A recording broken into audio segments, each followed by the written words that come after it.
നമസ്കാരം. മോദിക്ക് വേണ്ടി നിങ്ങൾക്ക് എങ്ങനെ ഇവിടെ വേരൂന്നാൻ ധൈര്യം വന്നു? ഞങ്ങൾ നിങ്ങളുടെ ജീവൻ രക്ഷിക്കില്ല.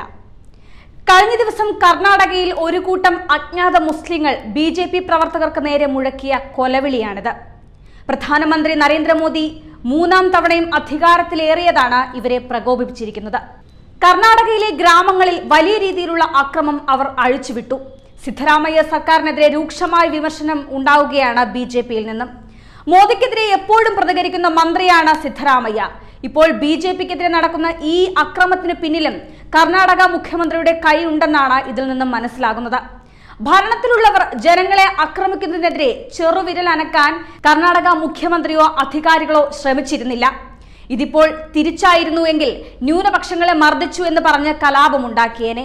കർണാടകയിൽ ഭാരത് മാതാ കി ജയ് വിളിക്കാൻ കഴിയാത്ത സാഹചര്യമാണുള്ളതെന്ന് അവിടുത്തെ BJP പ്രവർത്തകർ തന്നെ പറയുകയാണ്. ഭാരത് മാതാ കി ജയ് വിളിച്ചതിന് കർണാടകയിലെ BJP പ്രവർത്തകരെ മുസ്ലിം പ്രവർത്തകർ കുത്തിയും ആക്രമിച്ചും പരിക്കേൽപ്പിച്ചു. മൂന്നാം മോദി സർക്കാർ അധികാരത്തിൽ കയറിയ അന്ന് വൈകുന്നേരം സത്യപ്രതിജ്ഞ നടക്കുന്ന സമയത്താണ് കർണാടകയിലെ ഒരു വിഭാഗം മുസ്ലിങ്ങൾ അക്രമം അഴിച്ചുവിട്ടത്. പ്രധാനമന്ത്രി മോദിയുടെ വിജയം ആഘോഷിക്കുന്ന BJPക്കും അതിന്റെ പ്രവർത്തകർക്കുമെതിരായ രോഷം പ്രകടിപ്പിക്കാൻ മുസ്ലിങ്ങൾ BJP പ്രവർത്തകരുടെ കാവി സ്കാർഫുകളും വസ്ത്രങ്ങളും വലിച്ചെറിഞ്ഞും അക്രമമുണ്ടാക്കി.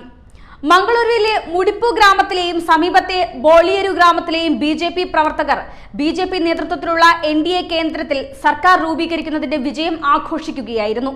അവർ തെരുവുകളിൽ റാലി നടത്തുകയും ഗ്രാമത്തിൽ BJPക്ക് അനുകൂലമായി മുദ്രാവാക്യം വിളിക്കുകയും ചെയ്തു. എന്നാൽ വിജയം ആഹ്ലാദിച്ച പ്രവർത്തകർ ബോളിയാറിലെ പ്രാദേശിക മസ്ജിദിലൂടെ കടന്നുപോയപ്പോൾ ബൈക്കിൽ BJP പ്രവർത്തകരെ പിന്തുടർന്നെത്തിയത് സ്ഥലത്തെ മുസ്ലിങ്ങളെ ചൊടിപ്പിക്കുകയായിരുന്നു.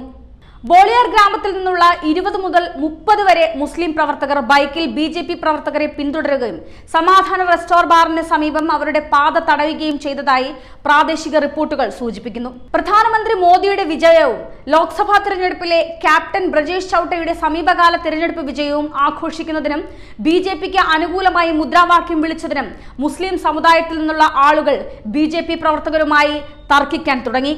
ചെറിയ തർക്കത്തിന് ശേഷം പ്രശ്നം ഒത്തുതീർപ്പാക്കാൻ കഴിയാതെ വന്ന നാട്ടുകാരെ കൂട്ടിവരുത്തി പ്രതികൾ BJP പ്രവർത്തകരെ ആക്രമിക്കാൻ തുടങ്ങുകയായിരുന്നു. പിന്നീട് മുസ്ലിം പ്രതികൾ BJP പ്രവർത്തകരിൽ ഹരീഷ്, നന്ദകുമാർ എന്നീ 2 പേരെ കുത്തിപ്പരിക്കേൽപ്പിച്ചു. അതിനിടെ BJP പ്രവർത്തകരിൽ ഒരാളായ കൃഷ്ണകുമാറിനെയും മുസ്ലിങ്ങൾ ക്രൂരമായി മർദ്ദിച്ചു. കേസിലെ പ്രതികളുടെ പേരുകൾ സഹിതം FIR കേസിൽ ഫയൽ ചെയ്തു.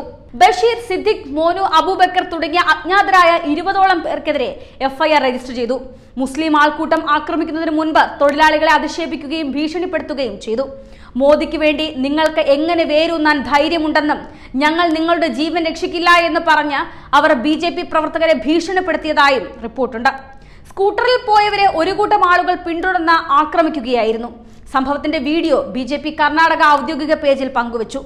തലയിൽ കാവിത്തൂവാല കെട്ടിയിരുന്ന യുവാക്കളെയാണ് ആൾക്കൂട്ടം പിന്തുടർന്ന് ആക്രമിച്ചത്. കർണാടകയിൽ ഭാരത് മാതാ കി വിളിക്കുന്നത് സുരക്ഷിതമല്ലെന്ന തലക്കെട്ടോടെയാണ് BJP വീഡിയോ പങ്കുവച്ചത്. സിദ്ധരാമയ്യ സർക്കാരിനെതിരെ രൂക്ഷമായ വിമർശനവും BJP ഇതിനോടെ നടത്തിയിട്ടുണ്ട്. സംഭവത്തിൽ 30ഓളം പേർക്ക് പങ്കുണ്ടെന്ന് പോലീസ് പറഞ്ഞു.